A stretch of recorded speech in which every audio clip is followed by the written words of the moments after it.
예, 돌아온 필식입니다. 오늘 시장에서 주목받고 있는 종목들 옥석 가리기부터 점검해 보도록 하겠습니다. 자, MTNW 필식 어드바이저 만나 뵙겠습니다. 안녕하세요. 필식.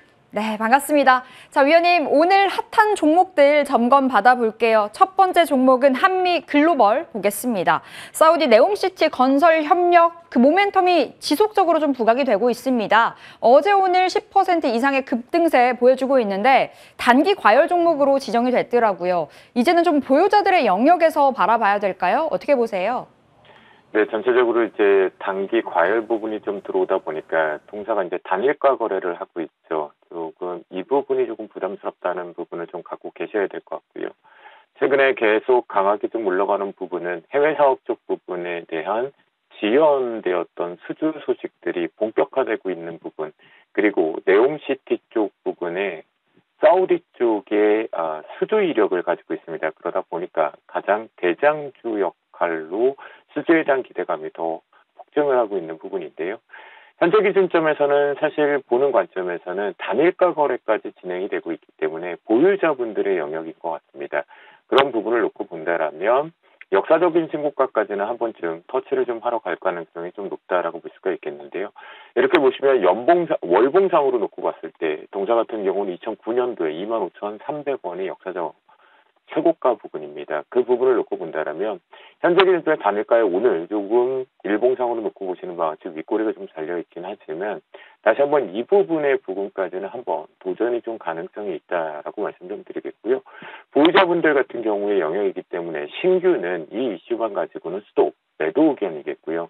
보유자분들도요, 반드시 체크하셔야 될 것 중에 하나가 앞으로 이제 21,100원을 기점으로 해서 이탈을 하게 되면 이 부분은 과열에 대한 차익 압박이 발생될 수 있으니까 한번 이익 실현하고 네옴시티 관련성의 이슈는 지속되고 있으니까 다시 눌림목에 대한 도전, 트라이 부분을 좀 해보시는 게 좋겠다라는 의견 드리도록 하겠습니다.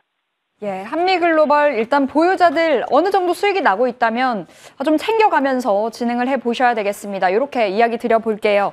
자, 두 번째로는 로봇 관련주 레인보우 로보틱스 들고 왔습니다. 오늘 아침에 NH투자증권에서 호실적 전망 리포트를 내놨는데요. 이 기대감에 오늘 5% 이상의 시세가 나와주고 있습니다. 자, 우리 필식 위원님의 레인보우 로보틱스 고스톱 의견 어떻게 될까요?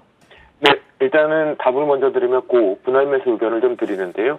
사실 동사 같은 경우가 로봇 테마성의 업종 테마가 불 때만 하더라도 유일무이한 사실 흑자 전환이 되면서 실적이 가져오는 기업이었었죠. 그 이후에 다른 종목군들 쪽에서 여타 쪽에서 이제 흑전을 좀 하고 있다라는 부분을 놓고 보면 업황 자체적으로는 이제 예의주시에게 잘 보일 필요가 있겠다라는 부분입니다. 동사 같은 경우는 내년부터 본격적으로 큰 폭의 성장을 전망한다라는 레포트발이 좀 분명히 있었습니다. 하지만 동사에 좀 아쉬운 부분은 잠시 뒤 보겠지만 수급 자체에서 아직은 공격적인 부분들이 없는데요. 이 부분에 대해서 동사가 아주 가장 핫하게 기관 쪽 레포 커버링이 되는 이유 중에 하나는 바로 단가 부분에 대한 원가 압력 부분들이 워낙 자유롭기 때문입니다. 그 이유는 관련돼 있는 부품단 그리고 소프트웨어 쪽 관련돼서 내재하던 핵심 요소 기술을 갖고 있다 보니까 이 부분을 기반으로 해서 원가 경쟁력이 워낙 강하다라는 부분 보실 수가 있겠고요. 그렇다면 만약 누군가와 함께 경쟁을 붙었을 때 입찰의 경쟁이 붙었을 때 가격 경쟁력에 좀 더 우위 있다 보니까 동사의 성장성을 좀 높게 보고 있습니다. 또한 협동 로봇이라고 들어보셨을 것 같습니다. 일자리 부분에 대해서 일부 협동 로봇을 통해서 일자리 부분을 좀 더 장악하는 부분이다라는 관점으로 볼 수 있는데요. 이 부분이 일상 속으로 조금씩 깊숙이 들어오고 있고 스마트 팩토리 쪽으로도 들어오고 있는 부분인데요. 이것이 이제 출시 원년이 됐죠. 출시를 지금 했고요. 이후에 이제 라인업을 확장하는 구간이다라고 보시면 좋겠습니다. 그런 부분으로 긍정적인 기업의 가치를 볼 수 있는데요. 이제 차트를 놓고 본다라면 여기에 그럼에도 불구하고 수급 자체가 아직까지는 뭔가 우리가 같이 좀 가보겠다라는 부분에 수급 메이저 수급이 없습니다. 외국인도 없고요. 기관계 쪽에서도 요즘 한 땀 한 땀 다른 종목군들에서는 들어오고 있는데 없는 상태죠. 그러면 현재 부분에 대해서 레포 기준으로 하면 일부분이 지금 반영되어 있는 주가의 위치다라고 보시면 좋겠고요. 계속해서 윗꼬리가 특히나 갭이 발생되었던 31,400원을 기점으로 해서 계속 저항대가 걸리고 있는 부분이니까요. 여기서는 따라가지 말자라는 말씀을 좀 드리겠고요. 올라타야지만 따라갈 수 있고 간다 하더라도 4분의 1 정도의 비중입니다. 그런 부분을 놓고 보면 눌림목을 기다리자라는 부분이겠고요. 어제 시장 부분의 여파가 됐건 자체적으로 놓고 보더라도 시장 여파가 아니어도 지금 로봇 테마들은 이슈들 때문이긴 한데요. 눌려갈 가능성이 좀 높습니다. 그런 부분에서 매수되기를 기다려보자라고 말씀 좀 드리겠고요. 기술적 부분을 놓고 본다면 이 앞에 발생된 이 갭을 활용해서 안정적으로 29,000원 아래쪽에 이제 매수를 좀 시작하는 관점으로 보고요. 현재 기준에서 보유자분들은요, 비중 조절은 분명히 좀 필요한 구간이다라는 말씀 드리도록 하겠습니다. 예, 레인보우 로보틱스 이제 매수의 기회가 점차 다가오고 있습니다. 들고 있다면 어느 정도 비중 조절해 가면서 들고 있지 않다면 분할 매수 관점으로 좀 지켜보도록 할게요. 자, 오늘은 그동안 수익을 두둑히 주셨던 종목들 새로운 전략 세워보려고 합니다. 먼저 베스트 수익률 점검해 볼게요. 화면 통해서 확인해 보도록 하겠습니다. 자, 먼저 금양부터 시작을 해볼게요, 위원님. 금양이 164% 이상의 수익률을 안겨주셨습니다.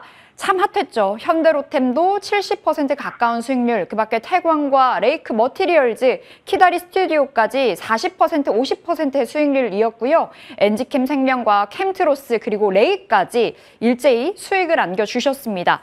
자, 위원님 금양부터 시작을 해볼게요. 연일 신고가 행진을 이어갔습니다. 아쉽게도 오늘 10거래일 만에 하락으로 조금 등을 돌린 모습인데요. 지금 자리 어떻게 바라보세요? 네, 사실 이제 여러분과 이제 마지막 시간이다 보니까 정리가 좀 필요할 것 같아요. 특히 금양 같은 경우는 그냥 이제는 정리하고 잊혀지면 안 되는 기업 중에 하나라는 걸 잘 알고 계실 것 같습니다. 제가 이 시간대 금양에 대해서 발굴을 하면서 상당히 흥분되었던 것 중에 하나는 바로 2차 전지 쪽 전기차 쪽 관련성의 이 화재에 대한 위험성을 동사가 납품하는 부분들이었었죠. LG엔솔 쪽으로요. 그 뒤에 이제 2차 전지 쪽 관련성으로 분명하게 자리를 잡았고, 또한 여기에 원래 본업인 친환경 발포제 쪽에 대한 확산성이 좀 있습니다. 여러 군데 쪽으로 품질에 대해서 항목 품목들이 좀 장착되고 있다는 부분을 보는데요. 지금 기준에 8월 31일 날 왜 위아래 꼬리가 달렸느냐라고 보시면 지금 수급적인 측면은 없지만 계속해서 성장성에 대한 기대감 그리고 좋은 뉴스들이 줄줄이 계속 대기하고 나오고 있습니다. 하지만 여기에 오버행 이슈가 하나 걸렸죠. 12 전환 물량들이 이제 9월 5일 날 시장에 상장이 됩니다. 물량은 좀 부담스럽습니다. 현재 거래량 대비나 수급을 놓고 봐서는 조금 부담스러운데요.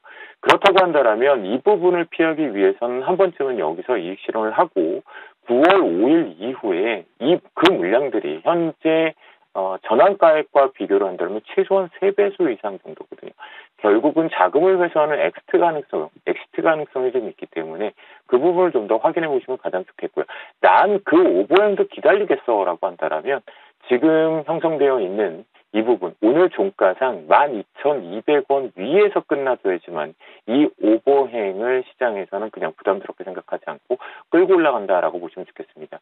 앞으로도 계속 트레이딩 해보실 만한 종목이다라고 말씀드리겠습니다. 예, 금양 일부 이익 실현 나서 보면서 또 일부는 계속해서 트레이딩 관점으로 끌고 가보도록 하겠습니다. 자, 다음으로 현대로템 볼게요. 70% 가까운 수익률인데 워낙 핫한 쪽이잖아요. 현대로템도 지속홀딩일까요? 네, 오늘 이슈 나왔는데요. 간단하게 좀 말씀 좀 드리겠습니다. 역시나 현대로템 같은 경우도 최소한 내년 1분기까지는 좀 집중해서 보셔야 되는데요.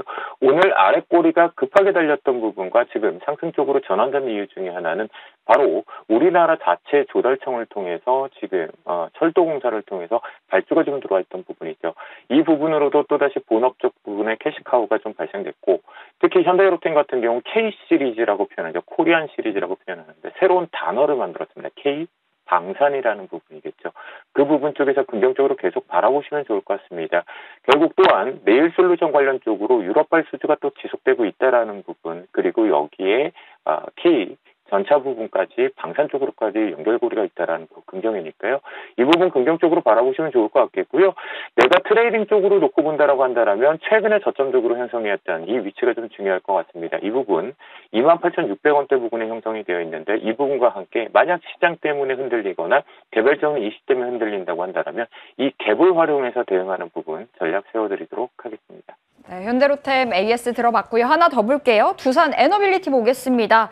36%대 수익률 가져갔는데요. 최근에 시간외 대량 매매 이슈가 나오면서 좀 휘청거리는 모습이었습니다. 지금 자리 어떤 전략이 필요할까요? 네, 두산 에너빌리티 같은 경우는 사실 저도 투자자 입장이라고 생각하는데 라는 생각이 좀 듭니다. 바로 블락딜 부분이었었죠. 잘 가고 있다가 원전 쪽이 좀 쉬어갈 때 타이밍에 이제 두산이 재무계산서 부분 때문에 블락을 좀 했던 부분인데요. 그것과 감안해서 놓고 본다면 두산 에너빌리티의 핵심 부분은 원전에 대한 주기기 쪽입니다. 그렇죠? 그리고 정부에 대한 친환경 정책 쪽이 변화되었다라는 부분들을 놓고 본다면 추가적으로 시장이 긍정적인 시각으로 변화되고 있다라는 부분 볼 수가 있겠고요. 최근에 사실 이 블락과 함께 친환경 정책 부분 쪽으로 친원전 정책 쪽으로 전환이 되면서 이 부분이 이제 로드맵이 발표되면서 조금 쉬어가자라는 부분, 뉴스의 파라라가 좀 걸린 것도 포함이 됩니다. 그런 관점 쪽이지만, 하지만 이 부분을 부정적으로 바라보지 마. 앞으로 좀 갈 때, 상승을 할 때 뭔가 훌훌 털어버리고 가는 부분이가 긍정이라고 바라보면 좋겠고요. 또 하나, 유럽 쪽에서 지금 에너지 전쟁 부분이 선포가 된 부분이죠. 이 부분은 그냥 단순하게 끝날 내용들은 아닌 것 같습니다. 그런 부분을 놓고 본다면 유럽발에 대한 수주 기대가 계속 있다라는 부분, 그 다음에 구체적으로 지금 친원전 정책과 함께 원전 수출 전략 추진위원회를 가동시켰죠. 이 부분에 대해서 분명하게 앞으로 잘 추적해보자. 그렇다고 한다라면 현재 구간 쪽에서는 분할 매수 쪽으로 비중을 늘려가는 전략을 세워보자라고 말씀 좀 드리겠고요. 단 스톱을 그러니까 매수를 해놓고 비중을 해놓고 보유하고 가셨을 때 18,700원을 혹시라도 이탈할 경우 거기서는 먼저 매수할 거야라고 하지 마시고 보유 물량만 들고 다음 얘기들을 좀 같이 소통해보는 게 좋겠다라고 말씀드리겠습니다. 네, 오히려 매수의 기회가 될 수도 있을 것 같습니다. 두산 에너빌리티까지 이렇게 AS 들어봤습니다. 참 아쉽지만 여기서 우리 MTNW 필식 위원님 보내드려야 되겠습니다. 위원님, 그동안 함께 했던 시간들 정말 행복했습니다. 수고 많으셨습니다. 네, 저도 여러분들하고 덕분에 잘 했고요. 앞으로 주식명가 MTNW를 통해서 찾아뵙도록 하겠습니다. 필식! 행복하십시오! 고맙습니다.